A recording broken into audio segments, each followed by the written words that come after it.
রাত প্রায় 12টার কাছাকাছি বেজল বাজলো।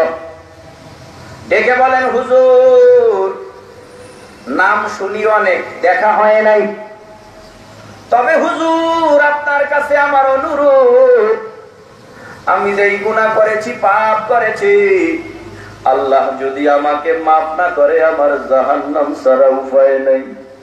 হুজুর আপনি আমার জন্য দোয়া করবেন। আমি বললাম, ভাই আপনি এত কাঁদেন কেন, কি হয়েছে? আপনার ভিতরে তো কাদার অনেক আবেগ, খুব আবেগের সাথে কাঁদেন, ব্যাপারটা কি?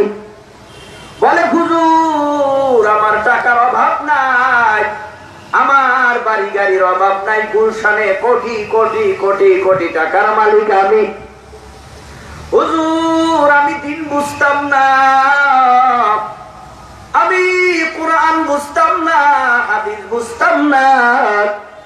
হুজুর আমার মাথায় কখনোই টুপি ছিল না, গালে দাড়ি ছিল না, লম্বা জামা ছিল না। আমাদের বন্ধুদের ভিতরে একজন আমারে বুঝাইয়া আপনাদের বরিশালের চরমনার ভিতরে নিয়ে গেল। আমি কিন্তু পাকা একজন মদখর, মদের বোতল হাতে করে নিয়ে আমি লঞ্চের ভিতরে উঠলাম। লঞ্চে উঠার পরে হঠাৎ করে আমি এক বোতল মদ পান করলাম। মদের বোতল আরো আমার কাছে ছিল।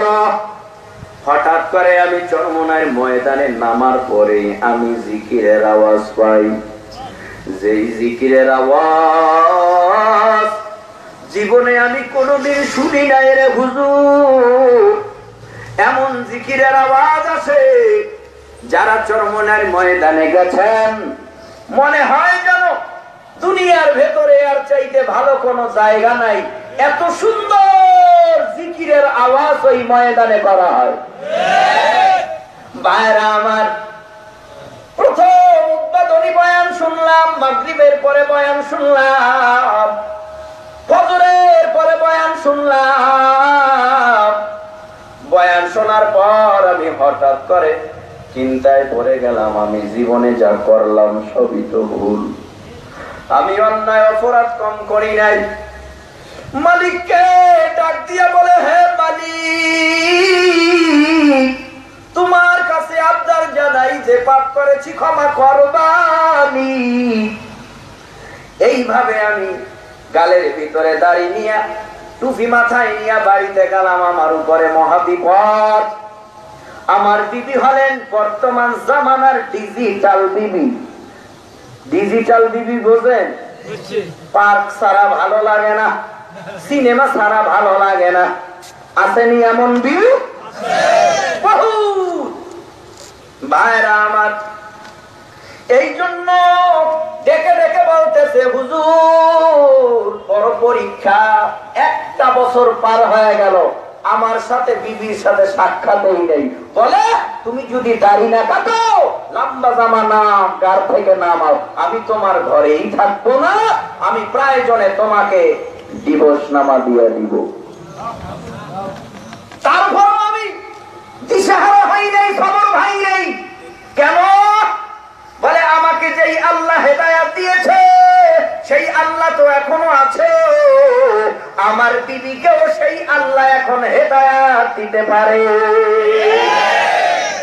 এই জন্য আল্লাহর কাছে দুহাত তুলে কান্দি, আল্লাহ আমার চোখের পানি 1 বছর ভর কবুল করছে।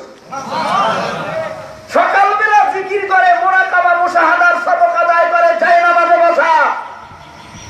হঠাৎ করে দেখলাম বিবি সব চোখের পানি ছেড়ে ছোট শিশু বাচ্চার মতো ফুফিয়ে ফুফিয়ে কেঁদে কেঁদে আমার পা জড়ায় ধরেছে আর বলেছে, স্বামী গো, আমার প্রাণের স্বামী, আমি জীবনে ভুল করেছি, অন্যায় করেছি, আপনি আমার জন্য দোয়া করবেন।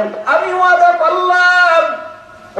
করলাম যতদিন দুনিয়ার জমিনে বাঁচবো কোনদিন আর বেপরদায় চলবো না, নামাজ ছাড়বো না, আল্লাহকে ভুলবো না, নবীর তরিকা বাদ দিব না। দুনিয়ার জমিনের ভিতরে যতদিন বাঁচবো, স্বামী আমার, আপনার হুকুম ছাড়া আমি ঘরের বাহিরে পা রাখবো না। এ হলো আল্লাহওয়ালা কাছে গেলে আল্লাহ হওয়া যায়, চিনিওয়ালা